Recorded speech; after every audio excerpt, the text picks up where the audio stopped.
নজর রাখবো ওড়িশার দিকে। ওড়িশায় সেখানে ফের আক্রান্ত বাংলার পরিযায়ী। বাংলা বলায় বাংলাদেশি তকমা দিয়ে মার, বেধড়ক মারধর। কটকে বেধড়ক মারধর করা হয়েছে গোঘাটের রাজা আলীকে। বাংলা বলায় ফের আক্রান্ত পরিযায়ী শ্রমিক। ওড়িশাতে সেখানে ফের আক্রান্ত বাংলার পরিযায়ী। বাংলা বলায় বাংলাদেশি তকমা দিয়ে বেধড়ক মারধর। কটকে বেধড়ক মারধর গোঘাটের রাজা আলীকে। শুভদীপ প্রতিনিধি আমাদের সঙ্গে রয়েছেন। শুভদীপ, কেমন আছেন এই পরিযায়ী শ্রমিক এবং তিনি কি জানাচ্ছেন? দেখো প্রিয়াঙ্কা, এই পরিযায়ী শ্রমিক বাড়ি ফিরে এসে প্রচন্ড আতঙ্কিত, কারণ যে ব্যবহার, যে নির্যাতন তার উপর করা হয়েছিল, কোন রকমের প্রাণ বাঁচিয়ে কিন্তু সে বাড়ি ফিরে এসেছে। এবং 8 মাস ধরে যে উপার্জন সে করেছিল, সেই 50,000 টাকা কিন্তু তার কাছ থেকে ছিনিয়ে নেওয়া হয়েছে। প্রচন্ড দরিদ্র পরিবারের এই সন্তান বাড়ি ফিরে এসে তার দাবি যে এরপর সংসার চলবে কি করে। সারা মাস জুড়ে যে ইনকাম সে করেছে, বাড়ির জন্যই সে সেখানে গিয়েছিল একটু বেশি রোজগারের আশায়, কিন্তু সমস্ত টাকা তার ছিনিয়ে নেওয়া হয়েছে। এবং সে জানিয়েছে যে স্থানীয় বিজেপি কর্মীরা কিন্তু তার সঙ্গে এই আচরণ করেছে। এবং প্রথমবার নয়, এর আগেও তাকে হুমকি দেওয়া হয়েছিল যে উড়িষ্যা থেকে কোনো বাঙালি থাকা চলবে না উড়িষ্যায়, বাঙালিদের উড়িষ্যা থেকে বের করে দেওয়া হবে।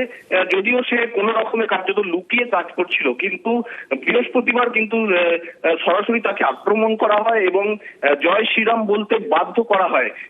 এখনো কিন্তু তার পরিবার এবং এই রাজা আলী গোঘাটের বিরামপুরের বাসিন্দা তারা প্রত্যেকে কিন্তু আতঙ্কের মধ্যে রয়েছেন। প্রিয়াঙ্কা, বেশ,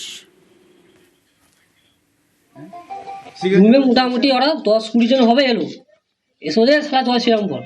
এখন জয় শ্রীরাম বলতে পারিনি, ওরে চাপড়াচাপড়ি করছে, ওদের না বলে তোকে ছাড়বো না। জয় শ্রীরাম বলার পর তোর পকেটে কি আছে দেখি। এখন পকেটে কাজ করেছিল, 50,000 টাকা পেমেন্ট পেয়েছিল, এবার টাকা সারিয়ে নিয়েছিল। বাকি যারা রুমে ছিল তারা সব ছুটে পড়েছিল। কে চুলে মুটি ধরেছে, এখানে চাপড়েছে। বাইরে গেল উড়িষ্যা, যাবার পর 1 মাস পরে ওদেরকে বেঁধেছিল বাজারে, ওদেরকে ঘরের ভিতরে ঘিরে ফেলেছে। তো ওরা 3 জন ছিল, আমাদের তমলুকের 2 জন ছিল আর আমার ওই ছেলেটা ছিল। মারধর করছে যে বাঙালি কোথায় সব মেরেছে, যে বাংলাদেশে না কোথায়, সেই জন্য বলছে আরো মারছে সবকে। আর এরকম মারধর করলে কি করে পাঠাবো? আর ঘরে পয়সা আছে যে নিয়ে ছেলেকে পাঠাবো, আর বাইরে পাঠাবো নি কোনোদিন। গ্রামই বরঞ্চ ভিক দুঃখ করে খাবে, সেও ভালো।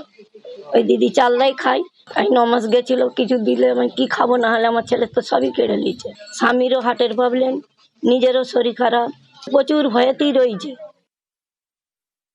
এই ধরনের জঘন্য অত্যাচার, এই অত্যাচারের বিরুদ্ধেই কিন্তু বাংলার মুখ্যমন্ত্রী এবং অভিষেক ব্যানার্জি বারে বারে সরব হয়েছেন।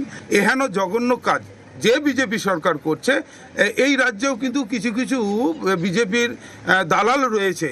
আমরাও কিন্তু দল থেকে যদি নির্দেশ পাই, আমরাও কিন্তু তাদের বিরুদ্ধে এহেন ব্যবস্থা করতে পারি। আমরাও কিন্তু ছেড়ে কথা বলবো না।